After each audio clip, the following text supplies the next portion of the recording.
Muy buenas noches con todos, buenas noches jóvenes. Vamos a dar inicio a la sesión número 6. La semana pasada estuvimos avanzando a la sesión número 6, que consistía en la gestión del desarrollo y capacitación, y también teníamos que hacer el otro subsistema, que es la gestión de las relaciones humanas y sociales. Entonces, ahorita estamos culminando la sesión número 6, que es la gestión de las relaciones humanas y sociales. Entonces, depende del día de hoy, si no, ya la siguiente semana, que es nuestra última clase, voy a desarrollar tanto el tránsito de las entidades al nuevo régimen del servicio civil y el tránsito de los servidores al nuevo régimen, ¿ya? Entonces, vamos a dar inicio con el subsistema gestión de las relaciones humanas y sociales. A ver, ¿qué nos dice este subsistema? Nos dice que la gestión de las relaciones humanas y sociales se relaciona y da soporte a todos los subsistemas debido a que va a generar las condiciones para un ambiente de trabajo favorable que puedan contribuir al logro de los objetivos institucionales, ¿no? Entonces, de eso estaríamos hablando el día de hoy. Entonces, acá vamos a ver las relaciones laborales individuales y colectivas, la seguridad y salud en el trabajo y el tema de bienestar social. Y también el tema de la comunicación interna, ¿ya? Entonces, eso vamos a dar inicio al día de hoy. Acá vamos a ver las relaciones laborales individuales y colectivas. ¿Qué nos quiere decir? A ver, los derechos colectivos en aspectos generales, servir pues a través del subsistema de gestión de relaciones humanas y sociales, pues desarrollan los derechos colectivos que serán de aplicación a todos los servidores civiles y en concordancia con la normatividad vigente, en este sentido y bajo los parámetros que se establece la Constitución Política del Perú. Ya vamos a ver por qué.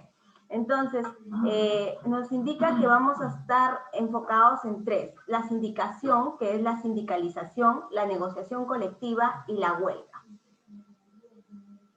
¿Qué quiere decir lo que es sindicalización o sindicación? El Estado pues reconoce, sabemos que el Estado reconoce a los trabajadores el derecho a la sindicalización. La afiliación es libre y voluntaria. No puede condicionarse el empleo de un trabajador a la afiliación y tampoco impedírselo, ¿no? Si ya no desea seguir continuando, ¿no?, con esta afiliación. En la sindicación, pues, tenemos el aspecto individual y tenemos el aspecto colectivo. El aspecto individual, pues, corresponde a cada trabajador. ¿Qué corresponde? ¿O qué implica el derecho a qué? A constituir una organización sindical, al poderse afiliarse y al poder participar. Y este aspecto colectivo, pues, ¿qué corresponde a la organización sindical? Implica el derecho a qué? A organizarse en federaciones, también lo pueden disolverse y poder tener, pues, reglamentarse, ¿no? Entonces, acá sabemos entonces en sindicalización que tenemos dos aspectos: los individuales, que es hacia el trabajador, y los aspectos colectivos, pues, es de organización sindical. Acá vamos a ver cuáles son las exclusiones del derecho de sindicación en la Constitución Política. ¿Quiénes no están o quiénes no pueden participar en ella? Los funcionarios del Estado con poder de decisión, que también lo indica en el artículo 42, los que desempeñan cargos de confianza o de dirección, los miembros de las Fuerzas Armadas, los miembros de la Policía Nacional, los jueces y los fiscales. Entonces, ¿quiénes no pueden estar vinculados a estos temas de sindicalización? Son los funcionarios, las personas o los de cargo de confianza o de dirección, los miembros de las Fuerzas Armadas, los miembros de la Policía Nacional, los jueces y los fiscales. La Constitución y derecho colectivo. ¿Qué nos dice el artículo 28? El Estado pues reconoce los derechos de sindicalización, negociación colectiva y huelga. Fomenta la libertad sindical, fomenta la negociación colectiva y promueve la forma de solución pacífica de los conflictos laborales que existen en las diferentes instituciones y también en las empresas privadas. Regula el derecho de huelga para que se ejerza en armonía con el interés social. El Estado, pues, en el artículo 29 nos dice que el Estado reconoce el derecho de los trabajadores a participar en las utilidades de las empresas y promueve otras formas de participación. Entonces, nosotros aquí mayormente lo hemos escuchado, que esto se da, el tema de las utilidades, lo vemos o lo hemos escuchado en las empresas mineras, ¿no es así? Que esto en las empresas mineras sí se da, ¿no? El tema de las utilidades o en otras empresas, ¿no? Que también trabajan bajo unas metas y se les da ese tipo de participación, ¿no? Mayormente son las empresas que son privadas, ¿no? A ver. Acá vamos a ver un poquito del tema de la sindicalización en el sector público. Quiero que acá observen un poquito. Miren, el ejercicio del derecho de sindicalización se encuentra directamente vinculado al desarrollo de la negociación colectiva. En el año 2018, el 16% de los servidores públicos se encontraba afiliado a una organización sindical. La tasa de afiliación sindical ha fluctuado en torno de este 16% en estos últimos 6 años y acá lo vamos a observar. Pues, ¿no? Miren. En el sector público, esta tasa de afiliación sindical, vemos que en el 2008 era un 16.7%. Y en el 2012 bajó esta tasa de afiliación a un 13%. Luego se comienza a mantener, vuelve a subir en el 2013, en el 2014 más o menos también se mantiene, 15 se mantiene, y de ahí si nos damos cuenta en el 2018, este es un informe por servir que ha hecho un estudio, en el 2018 volvemos a ver que se sigue manteniendo pues el 15.9%. Entonces, si nos damos cuenta, en el sector público, pues la tasa de afiliación sindical entre el 2008 y el 2018 se ha mantenido, ¿no? Entonces, ha bajado un poquito, pero se ha mantenido con ese margen, ¿no? Entonces, aquí vamos a ver la tasa de afiliación en los sectores públicos y en el privado, en el año 2018. En el sector público, pues miren cuánto ha sido esta tasa de afiliación. Esta tasa de afiliación pues ha sido de 15.9% y en el sector privado es de 5.4%. Entonces nos damos cuenta que en el sector privado la afiliación es poco, ¿no? ¿Y por qué creen ustedes que en el sector privado es poco esta tasa de afiliación? ¿Por qué? Porque sí participan de estas utilidades, sí hay participación de utilidades, hay un poco pues más de beneficios que se les da al trabajador, ¿no? Entonces es por eso que la afiliación para ellos es mínima porque son poco las solicitudes que coordinan con el tema sindical. La tasa de afiliación sindical según el sexo en los sectores público y privado. En el sector público casi está ahí de la mano. El sector público tiene en el tema de mujeres 15.7% y en varones tiene el 16.7%. Y en el sector privado tenemos 1.7%. Y en mujeres tenemos 1.7% y en varones tenemos 7.7%. Pero igual la diferencia es totalmente pues abismal para lo que vemos en el sector público, ¿no? Entonces, ahí podemos darnos cuenta de cuánto es la diferencia. En el sector público, la composición de la afiliación sindical según sexo y en el sector privado según sexo también. Vemos que en el sector público varones tiene un 55% y las mujeres tiene un 45%. Y en el tema privado, pues tenemos que las mujeres tienen un 11% y varones tienen un 89%. Entonces, aquí vemos pues el tema de los varones, que en el sector privado sí están, ¿no?, más varones inscritos, también en el sector público ya está casi mitad a mitad.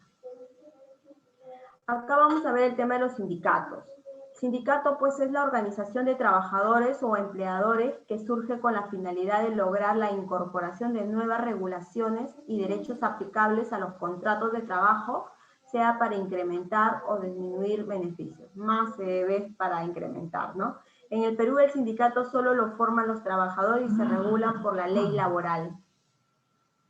¿Cuáles son estos tipos de sindicatos que se dan? El de empresa, que son trabajadores de diversas profesiones, oficios o especialidades que presten servicio para un mismo empleador, siendo un mínimo de 20 trabajadores. Y de actividad, están conformados por trabajadores de profesiones, especialidades o oficios diversos, de 2 o más empresas de la misma rama de actividad con un mínimo de 100 trabajadores. Y de gremio, ¿no? Formados por trabajadores de diversas empresas que desempeñan un mismo oficio, profesión o especialidad y un mínimo de 100 trabajadores. El de gremio sabemos que son, por ejemplo, el de construcción civil, ¿no? Entonces, y el de empresa, pues, las empresas, no sé, pues, por ejemplo, Metro, y la de actividad, pues, ¿no? Donde participamos nosotros de los diferentes sectores, pues, ¿no? Tanto regional, local y municipal. Con la resolución de presidencia ejecutiva número 019, Servir pues publica un decreto de urgencia, la 014-2020, esta está nuevecita, del 23 de enero del 2020 y dice pues norma que regula las disposiciones generales necesarias para la negociación colectiva en el sector público, con el objetivo de solucionar los diversos problemas que se observan en los procesos de negociación colectiva en el sector público. Así, por ejemplo, actualmente, ya lo informé en el cuadro, ¿no? En el gráfico, que el 16% de servidores públicos obtienen beneficio mediante convenios colectivos o laudos arbitrales.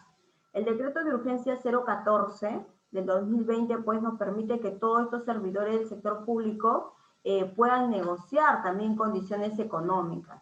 También pues busca no solo que los trabajadores del Estado negocien nuevas condiciones económicas u otros beneficios, sino que también pues puedan negociar condiciones de productividad, lo cual puede revertir pues en mejores servicios, en calidad a favor de los ciudadanos, que esto pues finalmente pues va a proponer pues se propone un registro de árbitro con conocimientos en gestión, en finanzas públicas, en presupuesto del Estado, que va a estar a cargo de servir, pues de tal forma que en su actuación en los procesos arbitrales demuestre una especialización, conocimiento en la materia de gestión pública.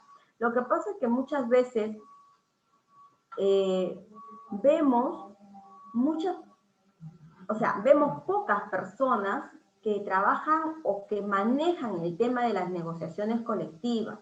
Entonces creo que se lo dije a ustedes en alguna de las sesiones anteriores, que hay muy poco capacitaciones en estos temas que de repente son importantes en el sector público, ¿no? Entonces, que no lo hay y sabemos que lidiar con los sindicatos no es una cosa muy, muy fácil de poder lidiar, ¿no? Entonces hay que tener bastante tino, hay que tener estrategia. Entonces no lo hay esos tipos de capacitaciones y debería de haber, ¿no? Porque se da en el sector público que buscan personales especialistas en el tema de negociaciones colectivas. Entonces, nosotros lo sabemos porque empíricamente, pero no conocemos al fondo o no conocemos el trasfondo de estos temas, ¿no? Cómo lidiar con ellos. No crean que porque de repente eres un administrador, ¿no? Puedes conocer esos temas. No, es bien amplio el tema. Entonces, no hay, ha sido más esos temas o esas capacitaciones que se brindan, ¿no? A ver, los sindicatos en las universidades, ¿de qué tipo son? Gracias. Ya, ahorita te respondo. A ver, la negociación colectiva. Acá vamos a ver, ¿qué es la negociación colectiva? Es el medio por la cual las organizaciones sindicales y los empleadores tratan sobre las materias que competen a las relaciones laborales con el fin de llegar a un convenio colectivo. Estos principios de la negociación, estos principios pues tienen tres principios: negociación libre y voluntaria, la libertad para decidir el nivel de negociación y el principio de la buena fe. Acá vamos a ver la negociación colectiva en el sector público, cuánto ha sido su margen. En el periodo 2009 al 2014, también ese es su último informe, bueno, ha sido el informe de Servir, que solamente tiene hasta el 2014, Se observa pues una tendencia creciente en la cantidad de convenios colectivos entre entidades públicas y organizaciones sindicales registradas ante la Autoridad Administrativa de Trabajo. Esta tendencia se revierte en el periodo 2015 al 2018, tal como estamos mostrando en el gráfico, ¿no? La caída que se ha visto. A ver, mire, en el 2016 tenemos pues que hay un 91%. En el 2013 también vemos que tiene 110%. Y en 2014 también sube.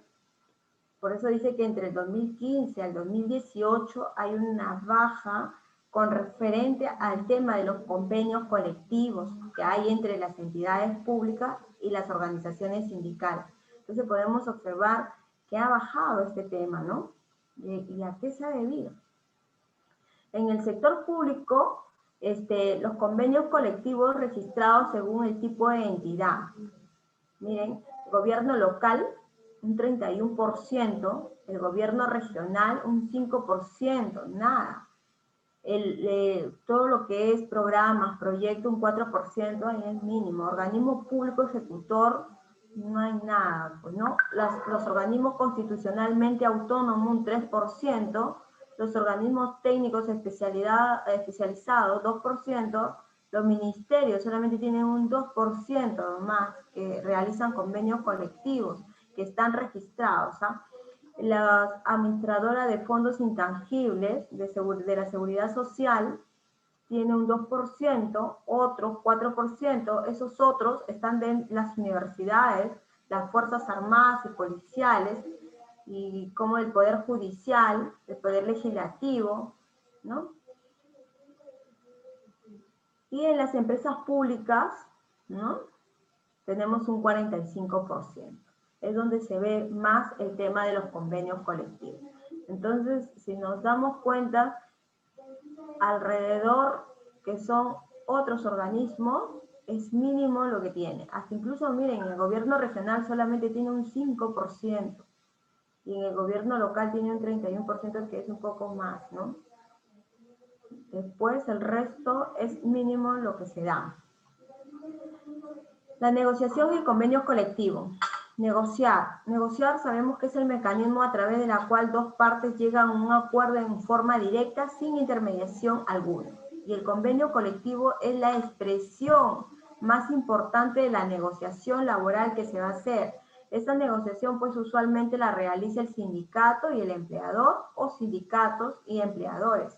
Si frente a un reclamo pues de un trabajador de una empresa accede en todo o parte del pedido, habrá una negociación individual y un acuerdo individual, pero cuando el acuerdo es celebrado con los trabajadores en general o su representante, estamos hablando de un convenio colectivo. A ver, acá nos dicen de que cuando un trabajador, ¿no? Cuando un trabajador accede en parte del pedido con la empresa, pues habrá una negociación individual. Y cuando ya pasa a mayores, o sea, si ya empieza los trabajadores y los representantes, que son los del sindicato, pues ya vemos un tema de convenio colectivo. El individual no se ve mayormente, más vemos los convenios colectivos que se dan en todo el tema del sector público, ¿no? Es donde entran a tallar más. El contenido del convenio colectivo son estos temas mayormente que se ven. Las remuneraciones, las condiciones de trabajo, ¿no? Los horarios de trabajo, los incentivos que se puede dar al trabajador, las oportunidades de promoción o de ascenso. Esto es muy escaso en el tema de las oportunidades de promoción o ascenso. Las asignaciones especiales que se les da, ya sea por cumpleaños, matrimonio o otro, ¿no? Puede ser por el Día del Servidor Público también, ¿no? O quién es el más antiguo, ¿no? Los aguinaldos por fechas especiales también se dan. Entonces, pero esto se ve en el tema de los convenios colectivos, si están estipulados dentro de los convenios colectivos. Si no están estipulados, pues no se puede dar. Por ejemplo, en RENIER sí estaba en el tema de las fechas especiales, ya un tiempo nos daban como una bonificación, recuerdo, y otro tiempo, pues en los cumpleaños teníamos el día libre, ¿no? En el tema de las remuneraciones, tengo entendido en otras instituciones que se le daba el tema de la participación. RENIE también en su momento en el tema del convenio colectivo peleó para que se le diera parte de, ¿cómo se llama?, de una parte de la participación, ¿no?, que ellos generan, que no es mucho, pero no se llegó a dar, ¿no? O nos dieron una sola única vez, creo. Después el tema de los horarios de trabajo, depende de muchas entidades, ¿no? Por ejemplo, en el tema médico, un tema asistencial, ahí sí, pues, ¿no? La administración del convenio colectivo, ¿cuáles son las características del convenio colectivo? Tiene una fuerza pues vinculante, modifica los contratos individuales del trabajo y tiene una duración no menor de 1 año. Este convenio pues dura no menor de 1 año, para ello pues hay que hacerlo, ¿no? Nuevamente, ver cuáles son las mejoras. ¿Cuáles son los alcances de la aplicación del convenio colectivo? De empresas, de una rama de actividad, de un gremio, ¿no?, que ya hemos mencionado hace un momento. ¿Cuáles son las etapas de la negociación colectiva? Tenemos la negociación directa, el tema de la conciliación y el tema del arbitraje o huelga. La negociación directa no hay un plazo máximo de duración, ahorita vamos a explicar. Y la conciliación, cuando fracasa el trato directo y se pasa a la etapa de conciliación ante el Ministerio de Trabajo. La conciliación pues se da por terminada cuando así lo determinan los trabajadores. Y el tema del arbitraje o huelga, en caso que no exista acuerdo en la etapa de conciliación, acá arriba, los trabajadores deben ir a un arbitraje o a la huelga. En caso que no van al arbitraje, ya se van a la huelga. ¿En qué consiste la negociación directa? Bueno, acá la negociación directa es la primera etapa del procedimiento de negociación colectiva, que se inicia dentro de los 10 días calendarios de presentado el pliego de reclamo, debiendo este último ser admitido por la autoridad administrativa de trabajo. Entonces, la negociación directa es la primera etapa de este procedimiento para ver el tema de la negociación colectiva. Si realmente no nos aceptan que ha sido presentado el pliego de reclamo con todos los pedidos que solicitamos, entonces, y es rechazado, pues ahí pasamos el tema de la conciliación, ¿no? La conciliación es la etapa del procedimiento de negociación colectiva mediante la cual un conciliador, aplicando los principios de flexibilidad y simplicidad, debe desempeñar un papel activo en la promoción del acuerdo entre las partes, con la finalidad de que éstas pues lleguen a una solución mutuamente satisfactoria en torno al pliego de reclamo. Entonces, nosotros sabemos que cuando hay el tema de la negociación colectiva y presentan pues el pliego de reclamo, pues presentan una serie, ¿no? Y de 10 puntos que están solicitando, muchas veces pues es aceptado 3, 4 puntos, ¿no? Es difícil que acepten los 10 puntos muchas veces, depende también de qué es lo que están negociando, ¿no? Entonces, de acuerdo a ello, pues se ve, ¿no? ¿Y en qué consiste el arbitraje? El arbitraje, pues, es una etapa del procedimiento de negociación colectiva que se desarrolla como una medida alternativa de la huelga, consistiendo en la decisión de las partes orientadas a que un árbitro unipersonal o un tribunal arbitral, a través del cual y habiendo recibido la propuesta final de ambas partes, emita un laudo arbitral que recoja en su integridad una de las propuestas. Entonces ya sabemos que cuando vamos al tema del arbitraje, ya es un tema pues que, ¿cómo se llama? El árbitro pues vea pues, ¿no? Y vea realmente cuál es lo considerable, ¿no? Y de acuerdo a ello pues emita un laudo arbitral donde ya nos dice pues que eso ha sido ya lo último, ¿no? Y que se debe ser efectivo.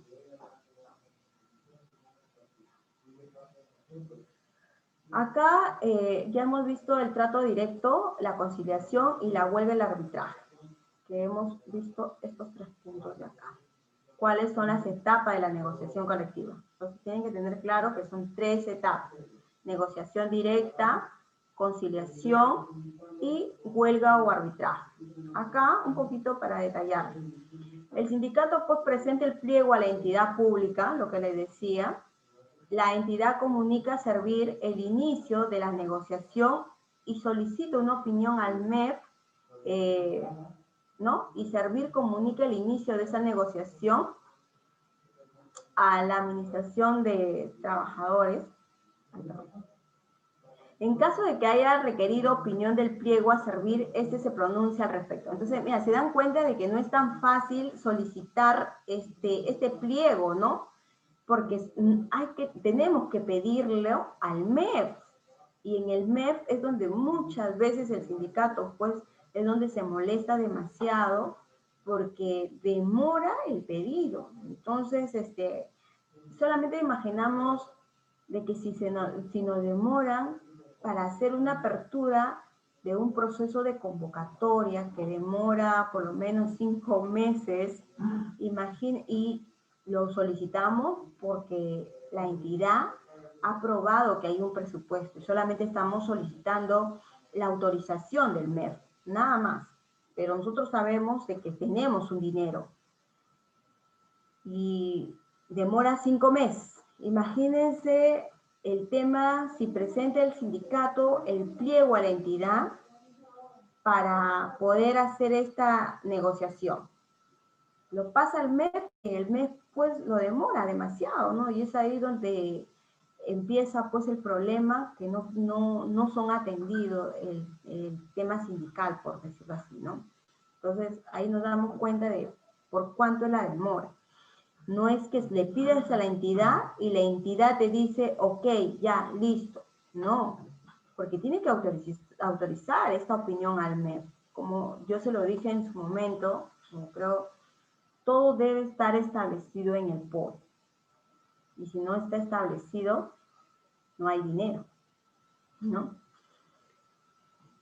Por eso se le solicita al MEF para ver dónde nos van a aperturar el dinero. Y el tema de la conciliación, en caso que no haya acuerdo en trato directo, cualquiera de las partes puede solicitar el inicio de la conciliación mediante una solicitud igual a servir. Previa revisión formal, servir remite la solicitud de conciliación a la administración competente. La AT notifica y solicita a las partes conciliar y comunica a servir el término de esta. ¿Qué ha sido?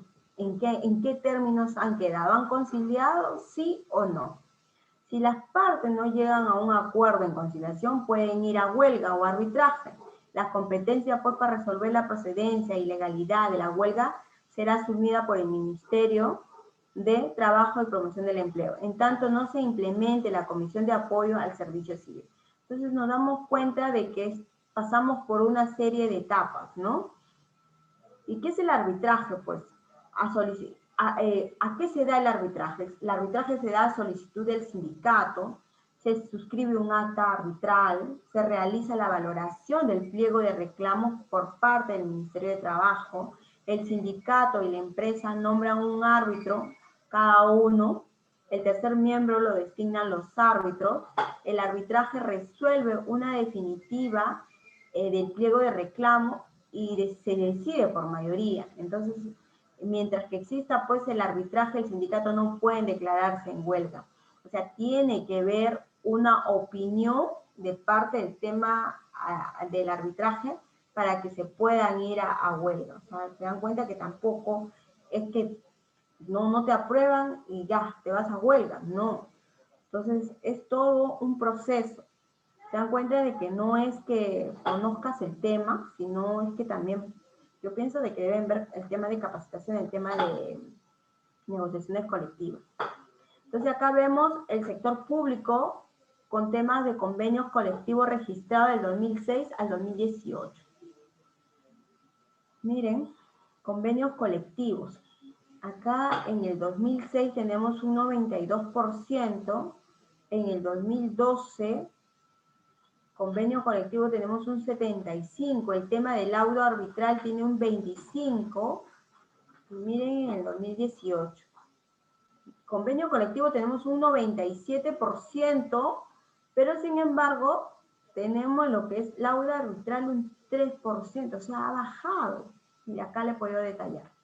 Las negociaciones colectivas solucionadas vía laudos arbitrales registradas ante la Autoridad Administrativa de Trabajo, AAT, se llama. Entre los años 2009 y 2014 mostró un significativo crecimiento pasando de 4 a 21%. Entonces hablamos del año 2009 al 2014 de un 4% a un 21%. Pero sin embargo, en el periodo 2015, acá, al 2018, se produjo una reducción.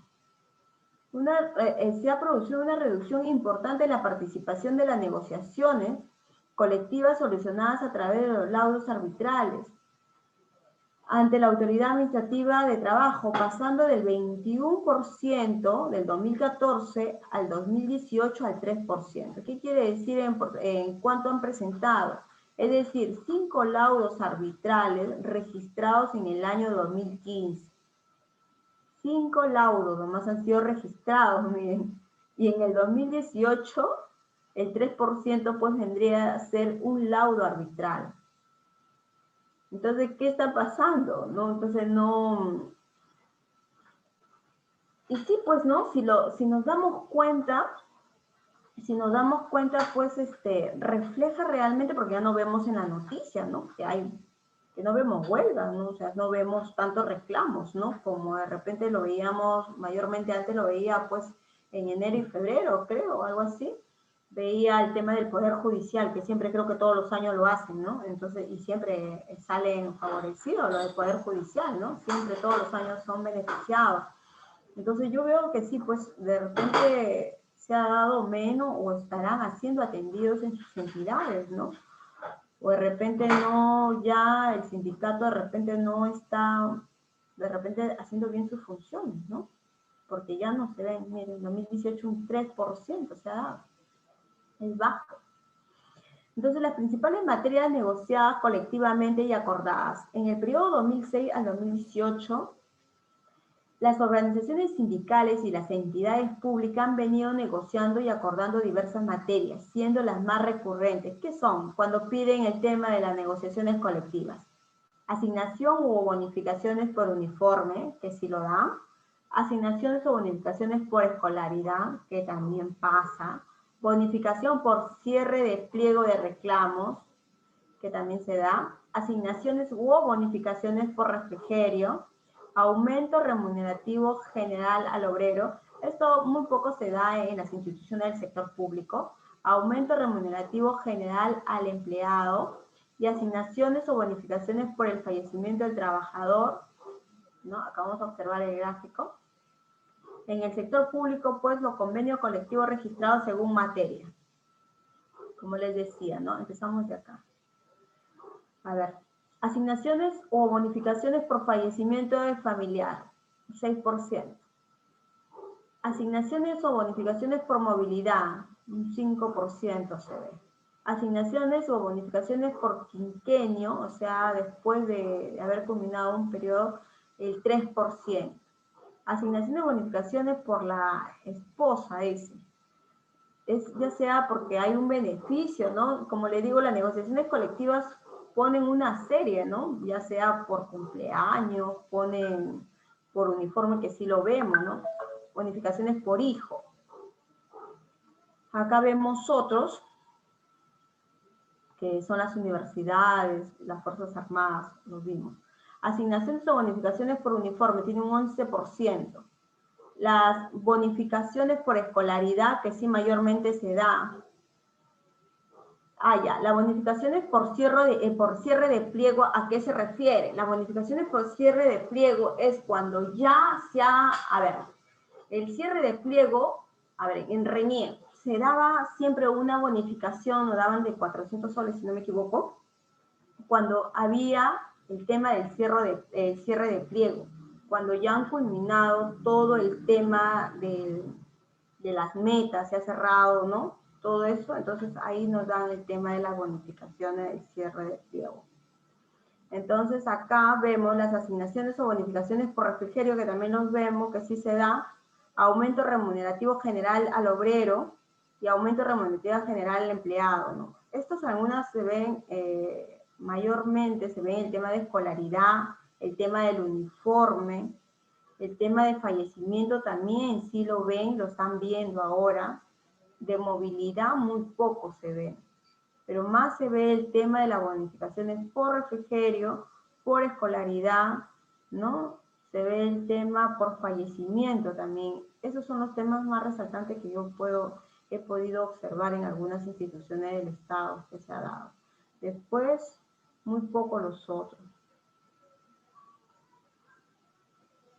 No son pensionables. Estas bonificaciones no son pensionables. Ninguna de estas bonificaciones que hace el tema de negociaciones colectivas no son pensionables.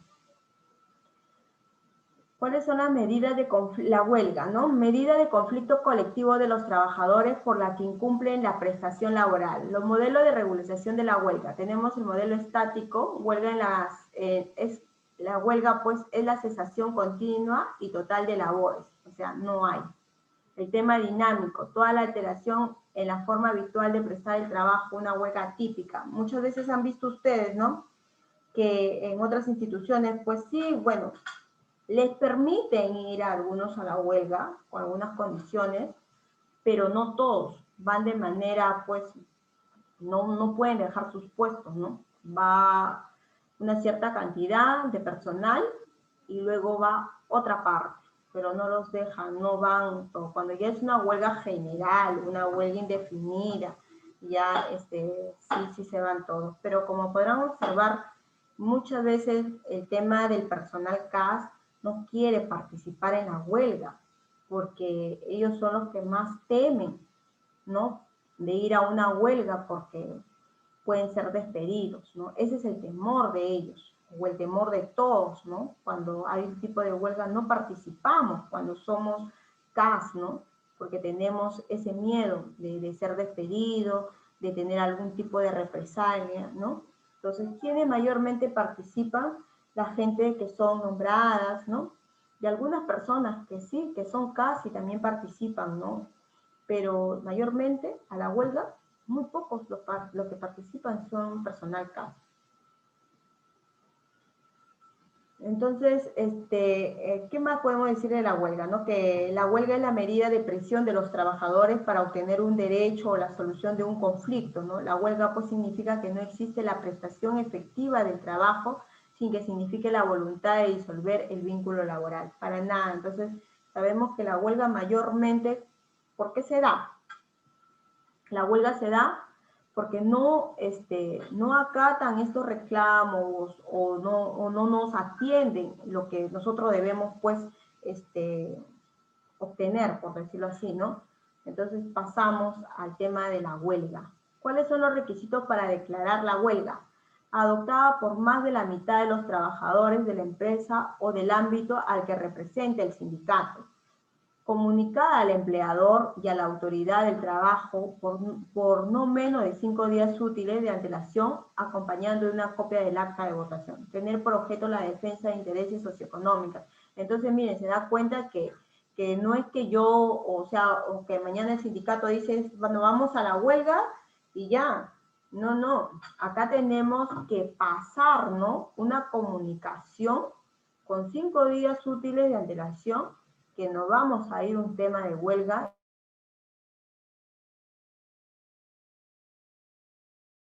Estamos, pues, ¿no?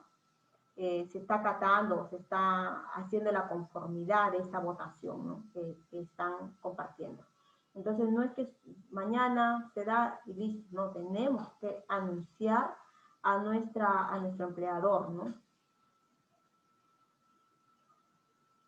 Ustedes dirán, pero eso ya no sería huelga, no, pero es que es parte de, eso está estipulado, ¿no? ¿Cuáles son los efectos de la huelga? Los trabajadores no están obligados a efectuar labor alguna, salvo los gerentes y aquellos cuya función, en caso de no ser atendidas, pongan en peligro a las personas, la seguridad o la conservación de los bienes o impida la reanudación inmediata de la actividad ordinaria de la empresa. Entonces sabemos que las personas, el personal de confianza, la alta dirección, por decirlo así, ellos no pueden estar en la huelga, ¿no? Pero, sin embargo, si están en riesgo por un peligro, ¿no? Depende de qué es lo que va a pasar en la huelga, entonces prefieren mejor que la actividad pues se cancele, ¿no? Las actividades laborales. Impide al empleador retirar maquinaria, materias primas u otros bienes. No afecta la acumulación de antigüedad para efecto de las compensaciones por tiempo de servicio. Muchas veces, ¿cómo se llama? Piensan de que el tema de si yo me voy a la web, son 276 o 728, ¿no? Que les va a afectar el tema de la acumulación de la antigüedad para efecto de la compensación por tiempo de servicio. ¿A qué se refiere? Se refiere de que si yo me voy a huelga de repente ese día, no va a ser, me va a afectar en algo esa acumulación para poder retirarme, no pasa por ese proceso, simplemente no lo contabiliza. Entonces, es eso. La huelga, por la conclusión de la huelga por acuerdo de parte se da por decisión de los trabajadores, por decisión también porque ya el Ministerio de Trabajo ya prácticamente está anunciado y por una declaración de ilegalidad, pues, porque realmente lo es. Acá los casos en los que hay un acuerdo. Casos en los que hay acuerdo. Cuando hay reconocimiento de distinciones, ¿no? En reconocimiento público, cuando el tema de los uniformes, cuando aquí se ha visto en algunas instituciones que se da este tema del convenio colectivo. El tema de los uniformes, yo lo que le decía hace un momento, las facilidades de sindicales que también le dan, ¿no? A los que son de los miembros del sindicato, del comité, o sea, sí les dan estos tipos de facilidades. El tema de las capacitaciones permanentes, el cumplimiento de los beneficios adeudados, pago de bonificaciones establecidas en el decreto de urgencia 037 del año 94 o otros beneficios que han estancado, ¿no? Y que se dan con este tema, la formulación de propuesta legislativa en conjunto con la organización sindical, la mejora de ambiente de trabajo, habilitación de comedores, que sí se ha dado en algunas instituciones, que el sindicato pues ¿cómo se llama? Presiona que haya un tema de un comedor, la habilitación del comedor o también la atención del tema médico, que es ¿cómo le dicen? Departamento médico, ¿no? Para la atención a los trabajadores. Entonces también eso se ve, ¿no? El cumplimiento de la jornada laboral y la compensación de horas extras con descanso. Sabemos que en las instituciones del sector público sí se está dando el tema de las compensaciones de horas extra con descanso. Bueno, se daba, ¿no? Porque ahorita con esta pandemia, más bien, muchos están debiendo horas, ¿no? La política de respeto mutuo y contra el hostigamiento laboral también, entre otros, ¿no? El hostigamiento laboral ha entrado a batallar bastante desde el año pasado y el anteaño pasado, ¿no? Que ahora sí le están dando importancia a este tema, ¿no? Y los casos en los que no les corresponde llegar a acuerdos. ¿Cuáles son esos temas que no corresponden llegar a acuerdos? El incremento de remuneraciones, bonificaciones extraordinarias, asignación por años de servicio, incremento de bonificaciones diferenciales, entre otros. Lo que pasa es que el tema de los incrementos en el sector público, o sea, no se da, ¿no? O sea, no corresponden a llegar a un acuerdo.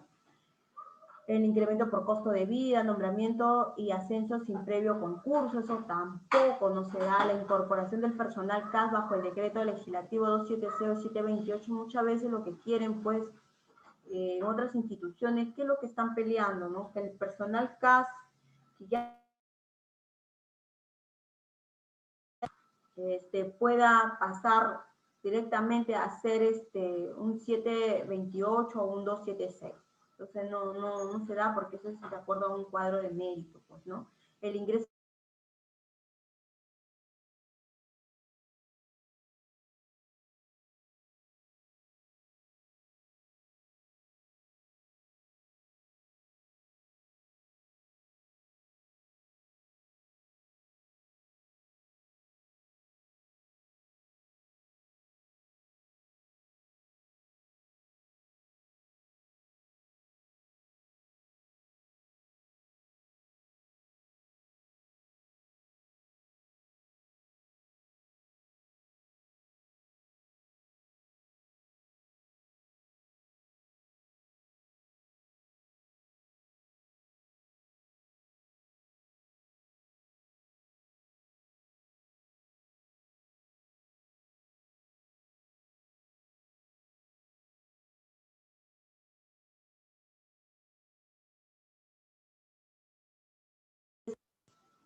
¿Me escucha?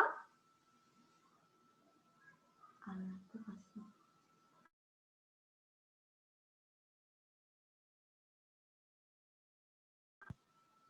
¿Me escuchan ahora sí?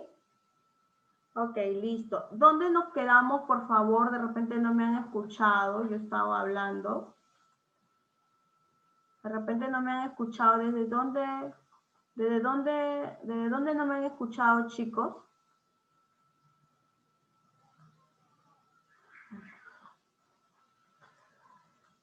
A ver qué ha pasado con mi audio.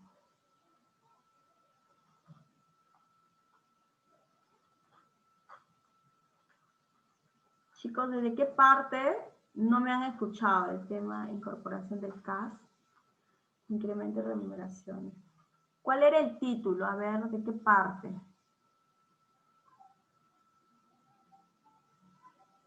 A ver.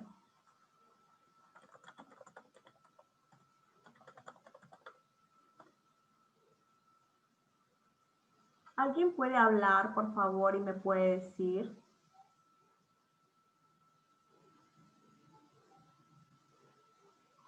Ah, ya. Ok, listo. A ver. Bueno, también de acuerdo.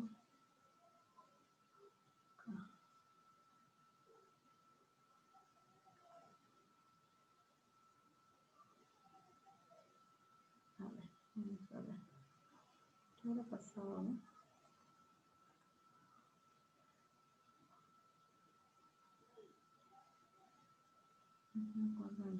Ok. Entonces ahí, ¿no? Entonces el tema de la huelga. Me voy a quedar ahí ya para poder, no sabía que no se estaba escuchando. Salía un aviso, pero pensé que, no sé, qué ha pasado. Ya, bueno, sigamos. Entonces vamos a ver el tema de la huelga.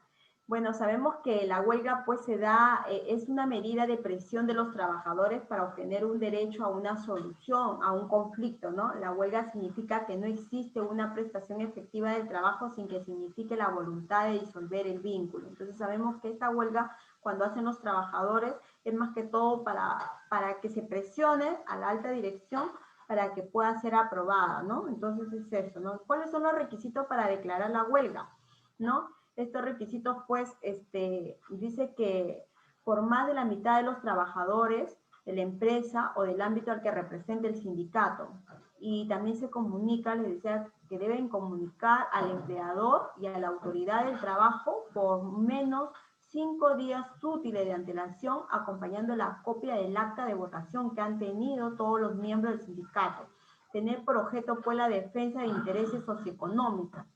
Entonces, como le decía, no es tan fácil de que ya mañana, por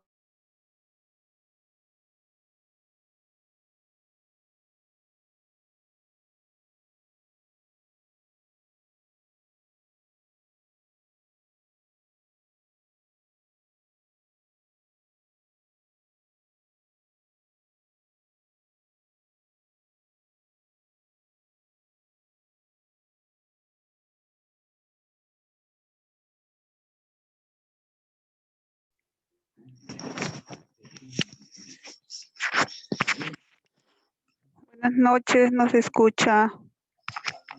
ahora sí, no sé qué está pasando. ¿Ahora sí me escuchas? Sí, ahora sí, doctora, gracias. Ok, disculpa, más bien no sé qué está pasando. Me siento... ¿De dónde me he quedado ahora? Dios mío, qué horror. ¿Alguien me puede decir de dónde nos hemos quedado, por favor? En huelga, en la huelga, si se aplica o no. Estamos en la huelga, Acá, doctora. ya, ok, entonces, ya, ok, gracias Federico, muchas gracias. Buenas noches. Buenas noches. Entonces, este efecto de la huelga, pues los trabajadores no están obligados a efectuar una labor alguna. Bueno, los efectos de la huelga. Los efectos de la huelga, pues los trabajadores no están obligados a efectuar labor alguna. Los gerentes, los Mi funcionarios, amor, ¿dónde te vas a sentar? sí Porque están en el pues muelle estás muy... obligados, ¿no? A, ¿cómo se llama? A participar. Voy a apagar el audio para todos. Ya, ahora sí. Entonces sí están, ellos sí tienen que trabajar o sí tienen que asistir. Cambio los trabajadores, sí no. Pero en caso de que pase algún peligro con ellos, me refiero a si hay algún tipo de riesgo, depende del impacto de la huelga, pues ahí sí podrían salir, ¿no? Entonces, esto le decía también que no afecta la acumulación de antigüedad para los efectos de la compensación por tiempo de servicio. Le explicaba de que, ¿cómo se llama? De que, a ver, no afecta la acumulación de la antigüedad para efecto de la compensación de tiempo de servicio. Le decía de que muchas veces las personas piensan de que les va a afectar salir ese día de huelga, ¿no? Pónganse un día de huelga, salen y van a hacer, ¿cómo se llama? Para el tiempo de la antigüedad, del tiempo de servicio, les van a hacer pues ese descuento. Y con eso no se podrían cumplir, ¿no? Con la acumulación de la antigüedad, pero no afecta. Entonces la huelga, en conclusión, la huelga pues se da por acuerdo de partes, por decisión de los trabajadores, por decisión también del Ministerio del Trabajo, ¿no? Porque el Ministerio del Trabajo siempre está, se les tiene que estar manifestando estos tipos de ¿cómo se llama?, de negociaciones colectivas, de la huelga que se va a dar. El Ministerio del Trabajo lo tiene que saber. Entonces, por declaración de ilegalidad también. Entonces, acá vemos los casos en los que hay acuerdo.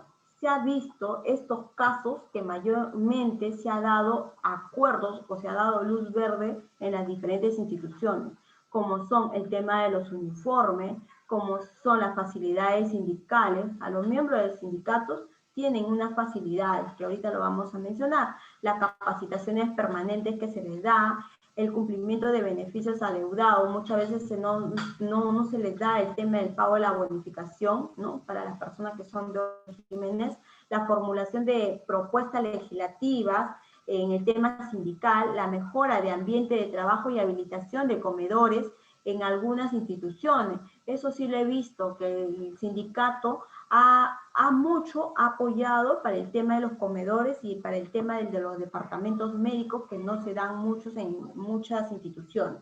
Entonces también vemos el tema del cumplimiento de la jornada laboral y el tema de las compensaciones de horas extras con descanso. Eso también se está dando, ¿no? Pero ahorita con esta pandemia ya más bien los servidores civiles están debiendo horas, ¿no? Entonces, los casos en los que no corresponde llegar a acuerdo, o sea, lo que mayormente en varias instituciones del sector no se da.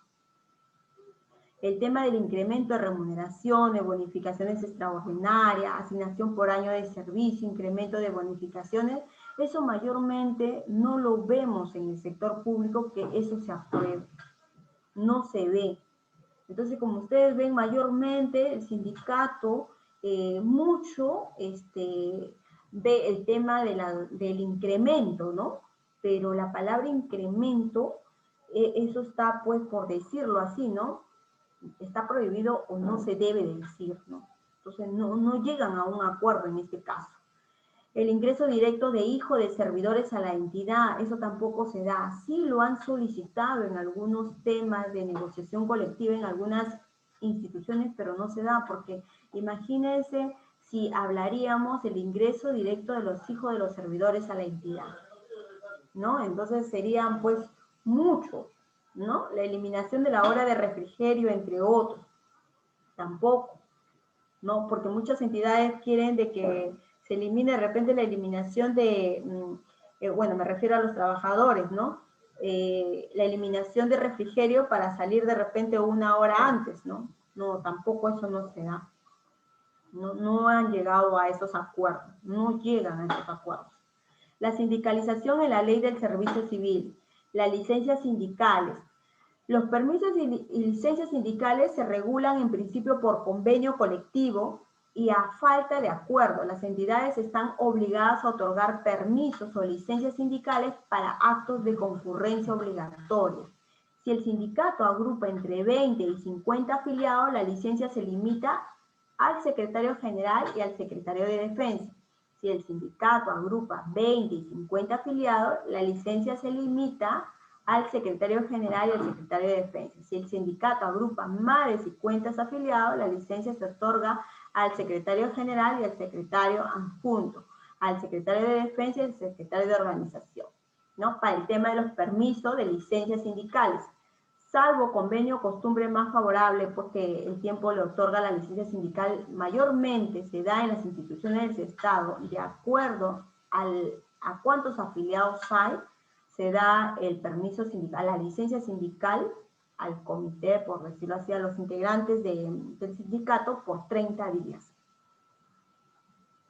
¿Ya? A ver, vamos a ver qué preguntas hay. A ver, la huelga, algo por acá, ¿cuál es la diferencia entre huelga y paro? Es lo mismo.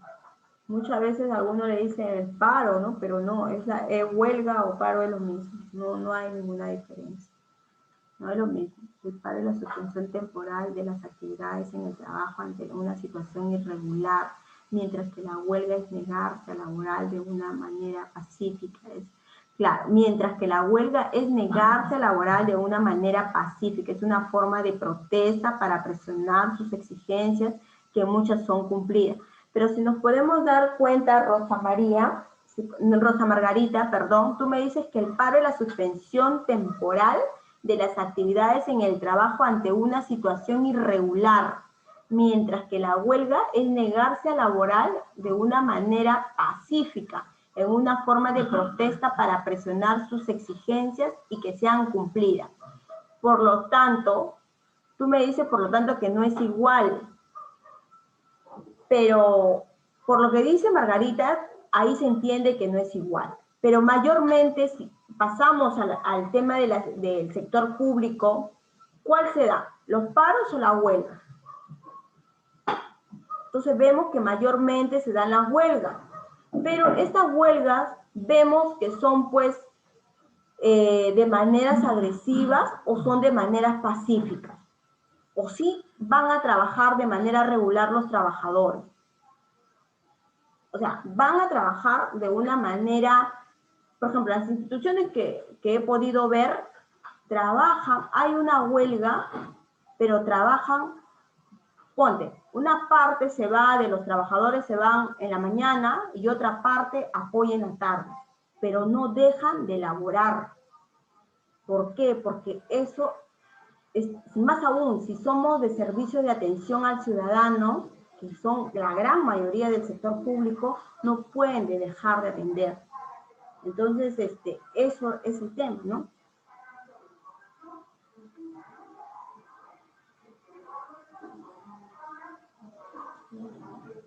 Ya. Entonces, acá vamos a ver el tema de seguridad y salud en el trabajo. Acá el sistema de gestión de seguridad y salud del trabajo. A ver, ¿qué es lo que realmente abarca esto, ¿no? Que el trabajador se desarrolle en un ambiente seguro y saludable, que las condiciones de trabajo sean compatibles con el bienestar y la integridad de los trabajadores y que ofrezca pues posibilidades reales para el logro de los objetivos personales del trabajador. El empleador pues debe garantizar que la seguridad y salud en el trabajo sea una responsabilidad conocida y aceptada en la organización, ¿no? Entonces, mayormente el tema de seguridad y salud en el trabajo, pues, se da para beneficio de los trabajadores, para que estén con una mejor, pues, por decirlo así, ¿no? Con un mejores tema de ergonómicos, ¿no? El tema de seguridad de riesgo, ¿no? El sistema de gestión de la seguridad y salud en el trabajo, ¿cómo se aplica? Por medidas destinadas a crear conciencia, promoción de la cultura de prevención, capacitación y difusión. También pues incluye todo accidente o enfermedad dentro o fuera del centro con ocasión de las funciones encargadas al trabajador. También pues el empleador y los trabajadores deben cumplir con todas las normas del sistema de seguridad y salud del trabajo. El sindicato y los trabajadores pues tienen el mecanismo de la participación activa. O sea, aparte de que se pueda integrar, se pueda aplicar el tema de seguridad y salud en el trabajo en las entidades del sector público, el tema va a tener que ser más también, la otra parte es la participación de los trabajadores. Si los trabajadores no hacen un tema de ¿cómo se llama?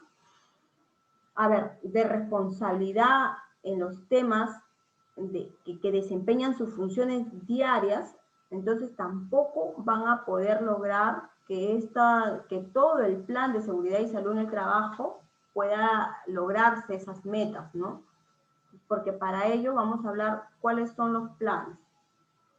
La prevención de los peligros. ¿Qué significa? Estos son los métodos proactivos para la valoración de los peligros, los riesgos relacionados con el trabajo.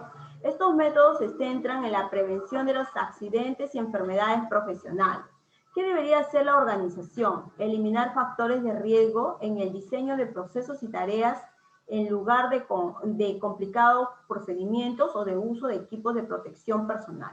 Cuando esto no está posible, pues deben asegurarse que deben tomar precauciones razonables para proteger a los trabajadores, pues hay que tener un especial cuidado con las condiciones de trabajo cambiantes, el tema de las emergencias, los contratistas, ¿no? Que son por trabajo por terceros, ¿no? Y los nuevos por los productos químicos. Eso depende a qué instituciones pues van y qué es lo que debería pues tenerse, qué protecciones deben tener, ¿no?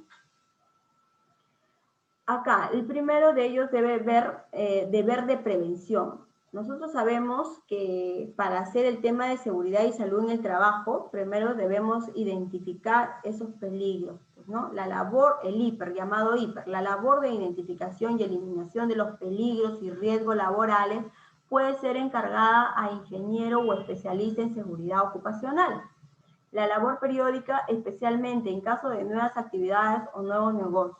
Debemos coordinar con el sindicato la elección de la entidad especializada. Entonces, para hacer la elaboración del IPER o quienes estén a cargo de la elaboración de estos planes, pues lo tiene que ser una persona especializada en este campo, ¿no? Ya sean los especialistas en seguridad ocupacional o ya sean los especialistas o los ingenieros, pues, industriales que mayormente están, que abarcan estos campos también de seguridad, o algunos administradores, pero mayormente son los ingenieros y los de seguridad y salud ocupacional. Entonces, acá tenemos los factores de riesgo. ¿Qué factores de riesgo tenemos? Los físicos, que son los ruidos, la temperatura, la iluminación, las vibraciones. Acá tenemos los químicos, que son los polvos, los vapores, los líquidos. El tema biológico, los parásitos, las bacterias. Los ergonómicos, ¿no? Los que nos derivan de la actividad, elaboran en sí lesiones, músculos. El tema, los ergonómicos mayormente son para el tema de las áreas administrativas, pues, ¿no? Que son el tema de los escritorios, el tema de los reposapiés, el tema de las sillas, el tema de las computadoras, el tema de que tienen que tener un parante para que esté al nivel de la, ¿cómo se llama?, de tu rostro, ¿no? El monitor. Entonces, todos esos temas se ven en los temas ergonómicos. Los psicosociales, pues, ven el tema del estrés, la depresión de algunos trabajadores que pasamos por muchos temas que nadie lo conoce. El tema mecánico, la manipulación de maquinaria, ¿no? El tema de la manipulación de maquinaria depende de las entidades pues, que trabajan. Por ejemplo, en el tema de las imprentas que hay en algunas entidades, ¿no?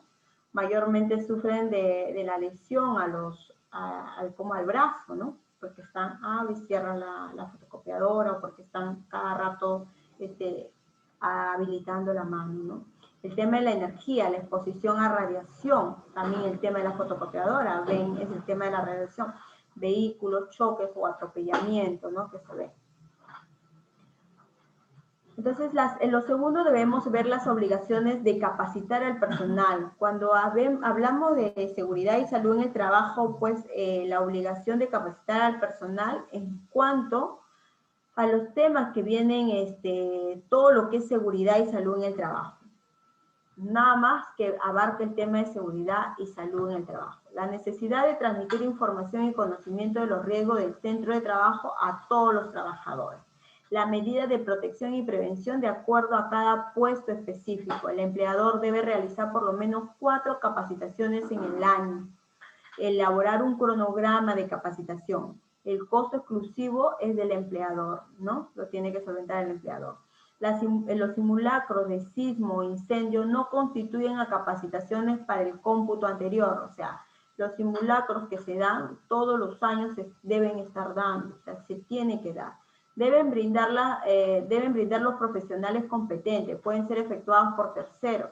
Claro que sí, mayormente pues se da a través de la contratación de expositores, ¿no?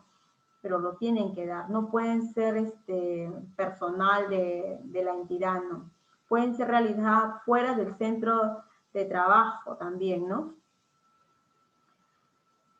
A ver. Los documentos de registros de seguridad y salud en el trabajo. El empleador debe tener a disposición la siguiente documentación.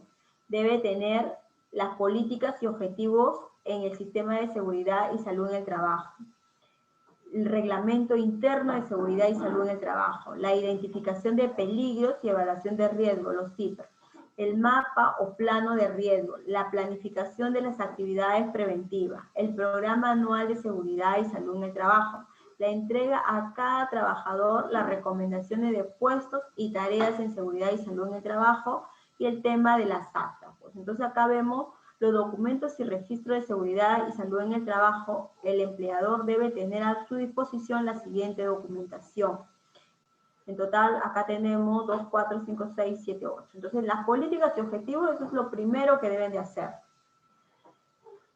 Lo realiza el comité y la alta dirección lo tiene que aprobar, la política. Y de acuerdo a lo que dice la ley 29.783, la ley de seguridad y salud en el trabajo, dice en uno de sus artículos que debe tener la política y debe ser visible a la entidad. Entonces debe estar publicado, grande, y debe tener el sello de la alta dirección, ¿no? El reglamento interno también debe ser, pues, elaborado.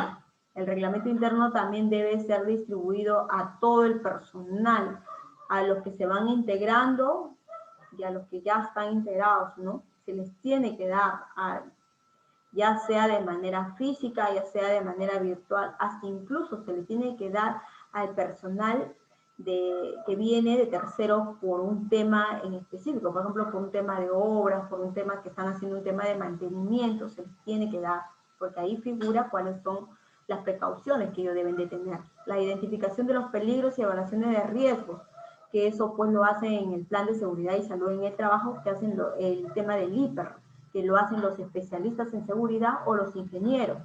El mapa o plano de riesgo. Este mapa o plano de riesgos también debe estar visible en las instituciones del sector. Ustedes habrán observado algunas instituciones del sector o en algunas empresas privadas que cuando uno ingresa siempre está su mapa, ya sea en la mano derecha, en la mano izquierda, pero siempre está el mapa del tema de riesgo. La planificación de las actividades preventivas, el programa anual de seguridad y salud en el trabajo, cuál va a ser el programa que se va a realizar, es ahí donde incluye el tema de las capacitaciones, la entrega a cada trabajador, las recomendaciones de puestos y las tareas y las adicionales que deben tener las actas. Entonces todos ellos deben estar a disposición, ¿no?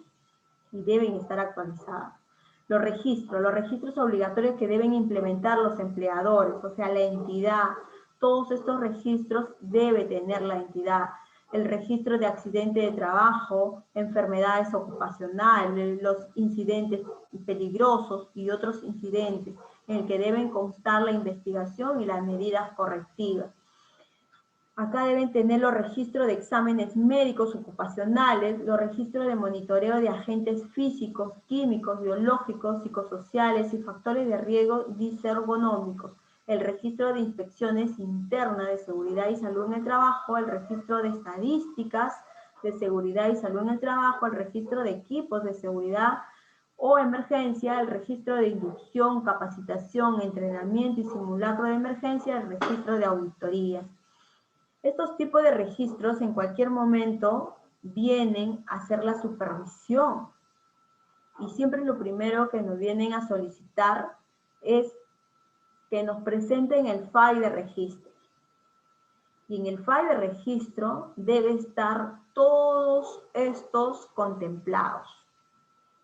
Todos deben estar contemplados. Muchas entidades no lo tienen, no están actualizados porque no hay aún un subsistema dentro de la Oficina de Recursos Humanos, que es la de Seguridad y Salud en el Trabajo, que esté viendo estos temas muy al fondo.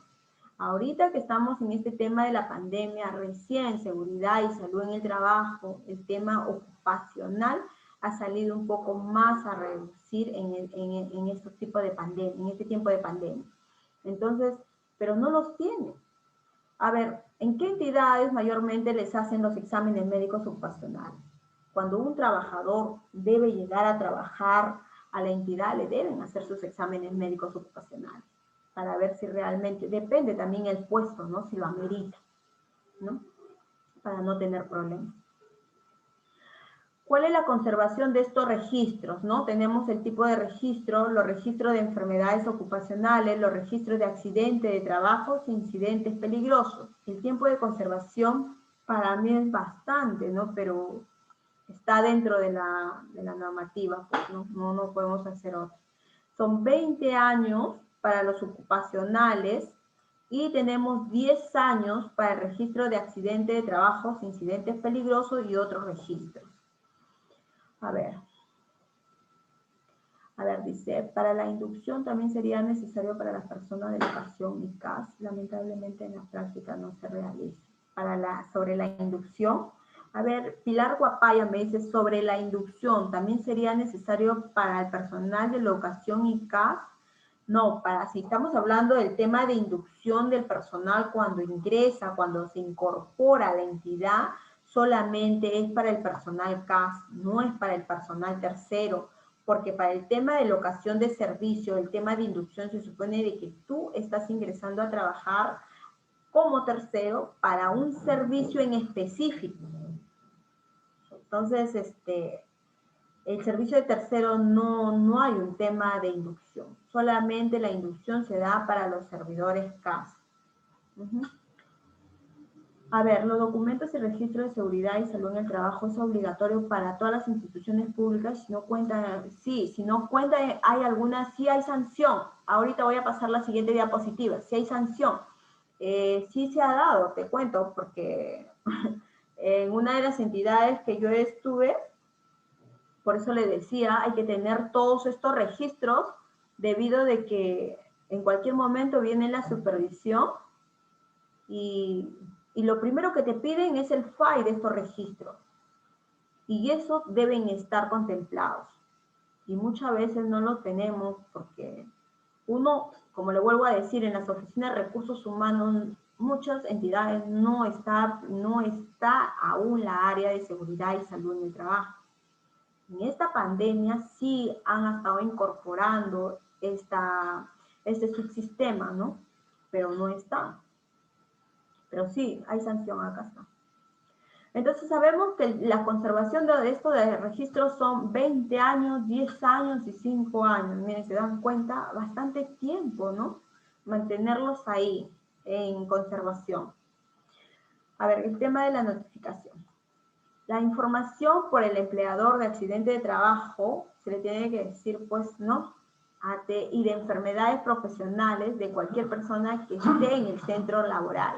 Hay que notificar a los trabajadores, ¿no? El tema de los accidentes de trabajo que se dan y el tema de las enfermedades de cualquier persona. Hay que notificarlas, muchas veces no notificamos.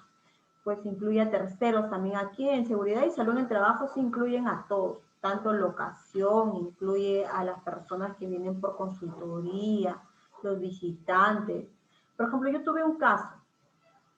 En una de las entidades del sector público era un segundo piso, ¿ya? No había primer piso, se atendía el segundo piso. Y era una casona. Y sin embargo subió una vez a hacer un trámite una señora, y la señora se cayó dentro de la institución y se fracturó el tobillo, ¿ya? ¿Y qué pasó? El incidente de trabajo, el incidente de trabajo fue dentro de la institución.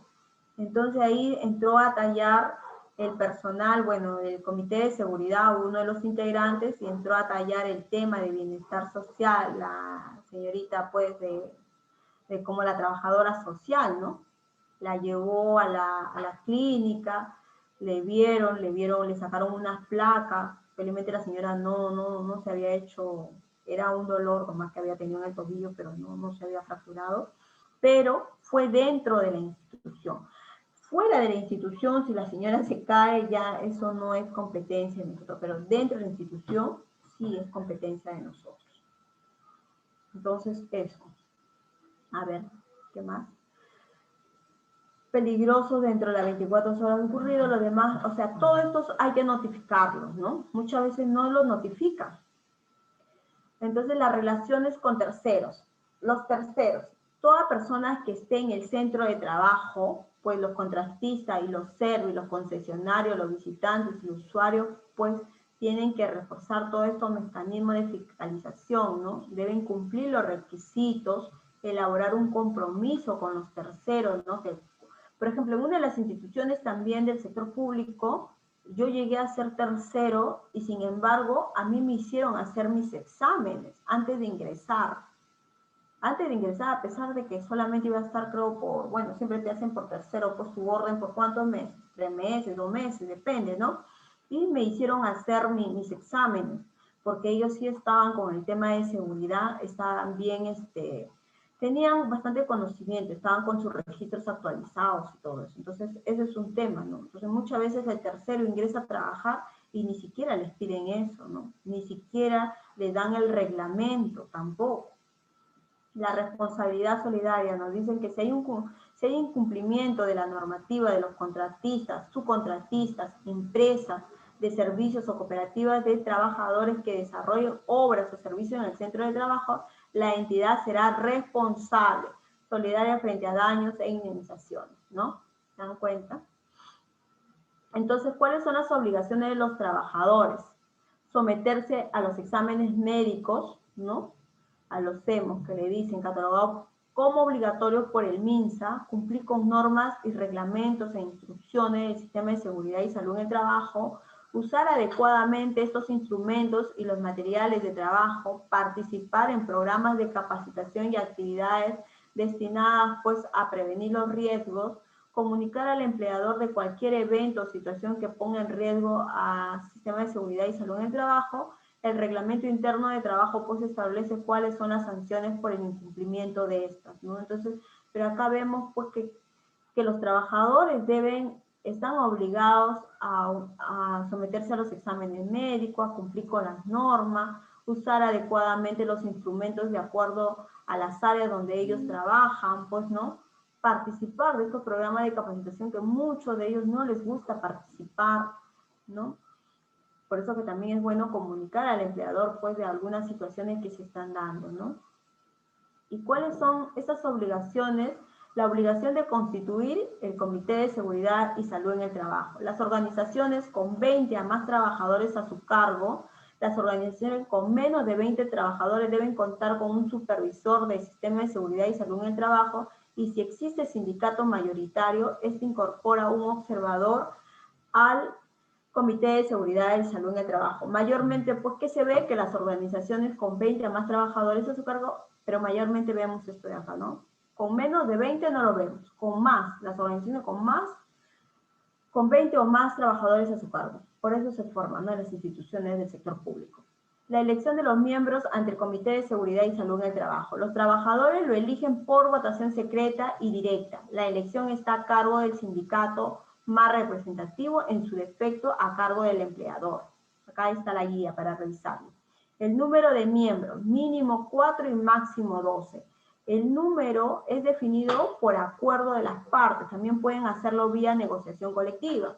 A falta de acuerdo, 6 miembros en organizaciones más de 100 trabajadores, ¿no? A falta de acuerdo, 6 miembros en organizaciones, ¿no?, de más de 100 trabajadores. O sea, si tienen 100, un miembro. 6 miembros, la van agregando 2 cada 100 trabajadores hasta llegar al máximo.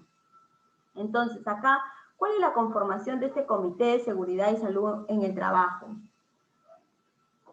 Acá la conformación del Comité de Seguridad y Salud en el Trabajo. Está pues presidido por el presidente, el secretario y los demás miembros. El presidente pues es el encargado de convocar y presidir y dirigir las reuniones del Comité de Seguridad y Salud en el Trabajo. Es el que facilita la aplicación y la vigencia de los acuerdos y también representa al comité ante el empleador, el presidente. El secretario, pues, es el responsable de los servicios de seguridad y salud en el trabajo, o uno de los miembros, pues, del comité, y se encarga de la labor más que todo administrativa, para hacer la elaboración de las actas, ¿no?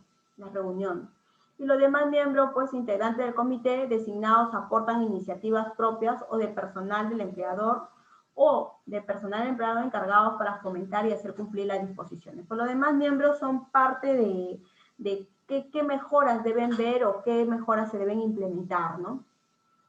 ¿Cuáles son las funciones del comité? El Comité de Seguridad y Salud en el Trabajo, pues su instalación del comité, la convocatoria a la instalación del comité corresponde al empleador, a la empleadora.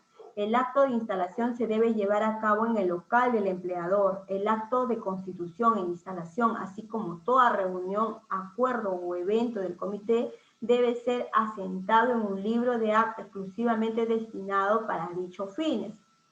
Entonces, acá la instalación del comité, tenemos que el acta de constitución e instalación debe contener lo siguiente: nombre del empleador, los nombres y cargos de los miembros titulares del comité, los nombres y cargos de los miembros suplentes, el nombre y cargo del observador designado por la organización sindical, de ser el caso, y el lugar y fecha y la hora de instalación, y otros de importancia, ¿no? Eso es cuando ya se va a hacer el tema de la instalación.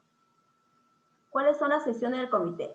Es requisito mínimo la asistencia de la mitad más de uno de sus integrantes. Dentro de los 8 días subsiguientes, el presidente cita una segunda convocatoria, la cual se llevará a cabo con el número de asistentes que hubiere. De preferencia, los acuerdos deben ser adoptados por consenso. Caso contrario, se requiere mayoría simple. En caso de empate, el presidente tiene el voto dirimente, ¿no? Ya el presidente es el que determina. Al término de cada sesión se levanta la respectiva acta, una copia de la misma se entrega a cada uno de los integrantes del comité y a la máxima instancia, ¿no?, que es del empleador, a la alta dirección. ¿Cuáles son las funciones principales de este comité? Aprueba el reglamento interno de seguridad y salud en el trabajo, participa en la elaboración y aprobación de las políticas, planes de promoción de salud en el trabajo y los programas, aprueban el plan anual de capacitación de acuerdo a un cronograma de en qué meses se van a realizar, promueve la formación sobre el sistema de seguridad y salud, supervisa estos servicios de seguridad y salud, comunica pues con referente a los accidentes y medidas correctivas al empleador y se reúne mensualmente y de manera extraordinaria. Acá nos dice que garantiza también el cumplimiento de los acuerdos del comité, concede licencia con goce de haber a sus integrantes para que cumplan estas funciones. 30 días naturales por año calendario. Capacita a los miembros del Comité de Seguridad y Salud en el Trabajo, 2 capacitaciones adicionales a las 4 que han tenido, porque mayormente nos piden 4. No participa el resto de personal, solamente ellos. Por regla general, pues tiene que ser la capacitación dentro de la jornada de trabajo. Adiciona pues un ambiente adecuado para las sesiones del comité y no se precisa pues si se quiere implementar computadora, no. Pero sí se les da, el empleador le tiene que dar, designar un ambiente de trabajo para las reuniones que se dan del comité, ¿no? El reglamento interno de seguridad y salud en el trabajo, llamado RIS, les ha aumentado una S más, ¿no? Elaborar un reglamento interno de seguridad y salud en el trabajo es una obligación de las organizaciones con 20 o más trabajadores. El RIS debe ser puesto en conocimiento de los trabajadores, personal de intermediación, terciarización, modalidades formativas, autónomos, permanente o esporádico. Mira, hasta las modalidades formativas, eso quiere decir que hasta los practicantes deben tener un reglamento interno. Ahí nos dicen que también puede ser de manera virtual, físico, ¿no? Pero tiene que tener una evidencia que se les ha entregado el reglamento, ¿no? Porque en los registros también tiene que figurar. ¿Cuál es el contenido mínimo de este RIS? El objetivo y los alcances, liderazgo y compromiso de la política de seguridad y salud, las atribuciones y obligaciones del empleador, de los supervisores, del Comité de Seguridad y Salud, de los trabajadores, de los empleadores que lo brindan estos servicios si lo hubiera. estándares de seguridad y la salud en las operaciones, los estándares de seguridad y la salud en los servicios de actividad y la preparación y respuesta de emergencia. Entonces, aquí también vemos el tema de cuál es el contenido, ¿no? Entonces, el empleador lo elabora, el Comité de Seguridad y Salud en el Trabajo lo aprueba. El empleador lo elabora con la oficina de secretaría técnica, porque ahí siempre hay abogados, ¿no? Y el tema lo tiene que revisar de acuerdo a los artículos, de acuerdo al reglamento, ¿no? De alguna base se tienen para hacer la elaboración del reglamento interno, mayormente lo trabaja ¿cómo se llama? La secretaría técnica, uno de los miembros de ahí. Se entrega un ejemplar a los trabajadores, locadores, lo que ya les decía. La entrega puede realizarse físicamente o por medio digital, en mail, ¿no? No es obligatorio, pues, para las empresas con menos de 20, pero mayormente se da porque tiene que ser con más de 20, pero si nos damos cuenta en las entidades del sector público, yo no sé si ustedes habrán recibido su reglamento interno de seguridad, apenas han ingresado, pero es muy poco usual que se les dé a los trabajadores. Entonces nos damos cuenta que ese subsistema aún no está bien fortalecido en muchas entidades del sector público, ¿no? ¿Y cuál es el programa anual de seguridad y salud en el trabajo? Los objetivos fundamentales del programa son el cumplimiento de las normas y la protección de la seguridad y salud de todos los trabajadores, la mejora continua del desempeño del sistema de gestión de seguridad y salud en el trabajo, la integración del sistema de gestión con otros sistemas. Entonces, los objetivos fundamentales del programa es hacer cumplir el cumplimiento de estas normas y la protección de seguridad y salud de todos los trabajadores, ¿no? Y poco a poco ir mejorando, ¿no? Entonces, se concreta a través de ¿qué? De capacitaciones, las reuniones del comité que va viendo si se va ejecutando, si están haciendo el seguimiento, porque en el plan de trabajo ahí indica qué actividades tienen que realizarse durante todo el año. Los exámenes médicos, que también lo hacemos, ¿no? Que se tienen que realizar, las auditorías periódicas, ¿no? Que también lo realizan. El comité, el integrante que es el servidor también civil, también tienen que hacer estos tipos de auditorías, ¿no? Obligatorias a partir del 1 de enero del 2013. Fueron obligatorias a partir del 1 de enero del 2013. Debe ser realizada por auditores independientes, claro. Primero, en lo que pasa en algunas entidades, antes de entrar a estos tipos de auditoría, primero pues lo hacen pues ¿no? Interno, para ver cómo vamos, cómo estamos, porque siempre pasan, ¿no? Como les digo, en algunas entidades todavía no implementan hasta los registros, solamente tienen 2 registros, son como 14, recuerdo, 14 registros que tiene seguridad y salud en el trabajo, pero sin embargo solamente trabaja con 2 o 3 registros. Entonces es por eso que, aunque ustedes no crean, sí hay un tema de multa. Ahí está, por ahorita los vamos a llegar al cuadrito de las multas. Entonces, tienen por objeto comprobar si el sistema de gestión ha sido aplicado y es adecuado y eficaz para la prevención de riesgo laboral y la seguridad de los trabajadores. Los resultados deben ser comunicados al comité, a los trabajadores y a los representantes. El tema de las auditorías. ¿Cuáles son las obligaciones de estos trabajadores? Pues ese es el uso adecuado de instrumentos. El tema de las EPPs, ahorita utilizan todo lo que son el EPP por el tema de la pandemia, ¿no? Antes ni siquiera utilizaban. Siempre que hayan sido previamente capacitados e informados del uso. Someterse a exámenes médicos ocupacionales siempre que se garantice la confidencialidad del acto médico. Debe brindar estos exámenes médicos ocupacionales, también lo hacen exclusivamente pues en empresas o en, ¿cómo se llama? En temas médicos que están capacitados, que solamente hacen los exámenes médicos ocupacionales, no lo hacen en cualquier otra clínica, no. Tienen que ser en temas de salud ocupacional. Debe brindar su cooperación y compromiso con la prevención. Participar en capacitaciones como el Comité de Seguridad y otras dentro de la jornada de trabajo. Todas las capacitaciones deben ser dentro de la jornada de trabajo, ¿no? Por el tema de dice, no generación de sanción por comunicar situaciones riesgosas. O sea, acá nos estamos viendo de que nos dicen que el tema de las sanciones por comunicar situaciones riesgosas, no generación de sanción. Acá viene el tema, el tipo de responsabilidad. Acá.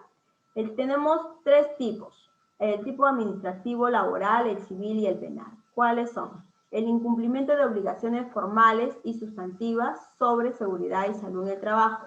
¿Cuál es la autoridad? SUNAFIL es la que ve el tema de la inspección. La multa de pago de deudas por indemnización, ya sea porque ha pasado algo, ¿no? Civil, responsabilidad por daños y perjuicios, ¿no? Acá, ¿quién ve? El tema del Poder Judicial.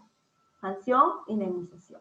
Penal, el que infringiendo las normas de seguridad y salud del trabajo y estando legalmente obligado, no adopte las medidas preventivas para que los trabajadores desempeñen su actividad, poniendo en riesgo su vida, salud, integridad física, accidente, muerte, lesión o grave, ¿no? Entonces acá vamos con pena privativa no menor de 2 ni mayor de 5 años y no menor de 5 ni mayor de 10 años. En una de las instituciones del sector público, ¿qué pasó? No habían tomado muy en cuenta, no le daban importancia, por decirlo así, el tema de seguridad y salud en el trabajo. Como le decía, era un segundo piso, era una casona. Las escaleras para subir eran muy angostas, ¿no? Porque las casonas mayormente son angostas, las escaleras. ¿Y qué pasó? Una de las trabajadoras, después de refrigerio, se puso mal. No, tenía mucho estrés la chica, o decían de que justo había tenido problemas con su esposo, y la chica se desmayó, ¿no? En el pasadizo, y justo era hora de refrigerio y todavía el personal no llegaba. Y justo ya iban a ser las 2 de la tarde y uno del personal había estado ingresando y le encuentra en el pasadizo que estaba, bueno, ¿no? Desmayada. Comenzó a llamar al de seguridad, ¿no? Ya justo llegaba todo el personal, la levantaron a la chica. Ahora, ¿no? Era una señora y no había manera de cómo bajarla las escaleras, ¿ya? Entonces pidieron el tema de la camilla, porque sí tenían camilla, me acuerdo que sí había camilla, pero no podía salir la camilla porque el espacio era como una curva, ¿ya? Entonces lo que hizo uno de los trabajadores, y la chica no reaccionaba, la chica se ponía a cada momento se ponía más helada la chica, estaba bien helada de verdad, fue un susto, recuerdo, y no había manera. ¿Qué hizo uno de los trabajadores? Uno de los trabajadores lo que hizo fue cargarla, la chica pesaba porque, bueno, estaba desmayada, pesaba bastante la señora, entonces fue lo único que hicieron. Y desde ahí se dieron cuenta que el tema de seguridad y salud en el trabajo es muy importante. No habían previsto el tema de la salida. Imagínense un temblor, ¿no? Era una casona. Entonces, a raíz de eso, pues comenzaron a hacer una solicitud al tema del Congreso para que nos puedan cambiar de local, recuerden. Pero hasta el día de hoy creo que no se ha dado, ¿no? Pero hay bastante riesgo porque es una casona. Y cuando tú caminas, de verdad, cuando uno camina, uno siente el fofo del techo, ¿no? Entonces, en cualquier momento yo pienso, pues, que eso se va a caer, ¿no? Imagínense los daños que acá, entonces, vemos el tema de tipo penal, ¿no? ¿Por qué? Porque acá viene pues más el tema de la salud, integridad física, una lesión grave de un accidente, ¿no? Entonces aquí entra a tallar bastante, por eso que muchas entidades no le dan importancia a esta situación, pero sí deben ponerle bastante atención porque no ven esos riesgos que pueden ocasionar. Entonces acá hemos terminado el tema de las relaciones laborales individuales y colectivas, el tema de seguridad y salud en el trabajo y el tema, ahorita vamos a ver un poquito, el tema de bienestar social, que es bien, el tema de bienestar social pues también es uno de los subsistemas pues que ve la gestión de relaciones humanas y sociales y que ve el tema de bienestar social en las diferentes instituciones del sector público. Hacen todo un programa donde pues ven qué actividades van a realizar durante todo ese año, pues, ¿no? Y los programas pueden ser, pues, el tema de alimentación, el tema de medicinas, el tema de las cunas, en algunas entidades hay este tipo de cunas, el préstamo de canchas deportivas, las vacaciones útiles que se dan en muchas entidades, el tema asistencial, el tema de asistencia social, los centros educativos, el tema artístico, el tema de turístico, salud, vivienda, vestuario.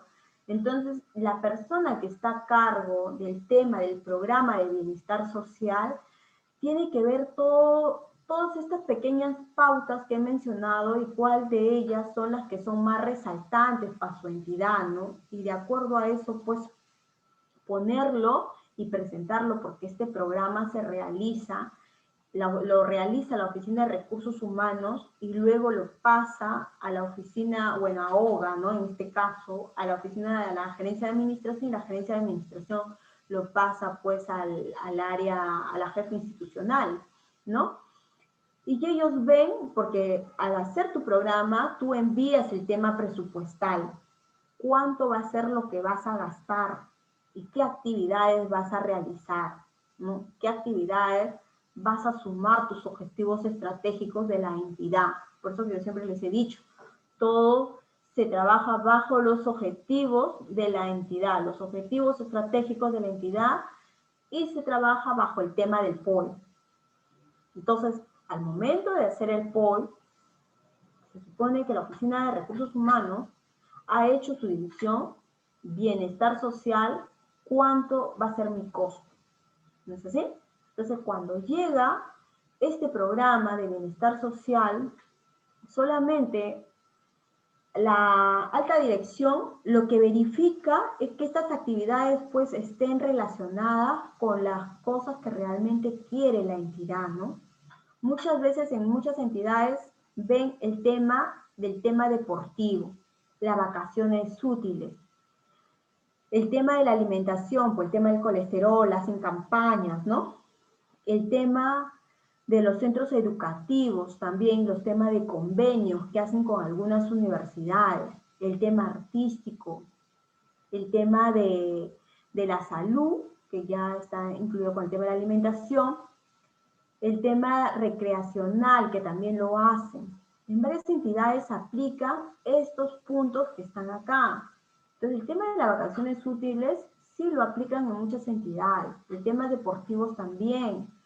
¿Qué hacen? Lo hacen para que el personal pues tenga ese relajo, ¿no? Por decirlo así, los fines de semana lo hacen. Por ejemplo, en el Instituto Peruano del Deporte, ellos ya tenía establecido de que todos los viernes el personal administrativo, nosotros salíamos los viernes, uno salía a las 6 de la tarde, pero los viernes eran viernes deportivos. Estaban dentro del programa de bienestar. A partir de las 4 de la tarde, el personal podía retirarse a hacer deporte, ¿no? Con las demás oficinas, ¿no? Pero estaba establecido. No se podía retirar a su casa, pero tenía que hacer deporte, ¿no? O sea, en el IPD era así, ¿no? En el tema, por ejemplo, de otras instituciones, por ejemplo, de RENIEC, mucho aplicaban el tema de las vacaciones útiles para los chicos. Bastante promoción, bastante convenios con algunas empresas por el tema de las vacaciones útiles. El tema de los convenios también se daba con varias instituciones, ¿no? Con varias ¿no? Universidades. Entonces, todo eso ve este tema en los programas, pues, de bienestar social, ¿no? Entonces, pero todo debe estar establecido dentro del POI para que nos puedan aprobar. Yo no sé si en sus entidades se ve este tipo de programas, ¿no? Pero, sin embargo, sí lo deben considerar, ¿no? Deben estar considerados todos estos temas, ¿no? Para que puedan así sumar y puedan estar todos, pues, beneficiados, ¿no? Porque todos nos merecemos el tema del bienestar. También está programado dentro del programa de bienestar, el aniversario de la institución, está programado también el Día del Servidor Público, ¿no? Está programado el Día de la Madre, el Día del Padre, está programado pues todos esos acontecimientos que resaltan durante todo el año. Todo eso tiene que estar programado. El Día de la Secretaria, ¿no? Que también está programado en el programa de bienestar. Pero ese programa de bienestar, pues, para que sea pues un buen programa, pues tiene que estar primero en el POI establecido el tema presupuestal, ¿no? Porque si no está establecido, ¿de dónde podemos poder mejorar ese programa? Entonces, eso sería todo, chicos. Hemos terminado con esta sesión, la sesión número 6. La siguiente sesión, que es nuestra última sesión, vamos a hablar del tránsito de las, ¿cómo se llama? La sesión 7, tránsito de las entidades al nuevo régimen del servicio civil y el tránsito de los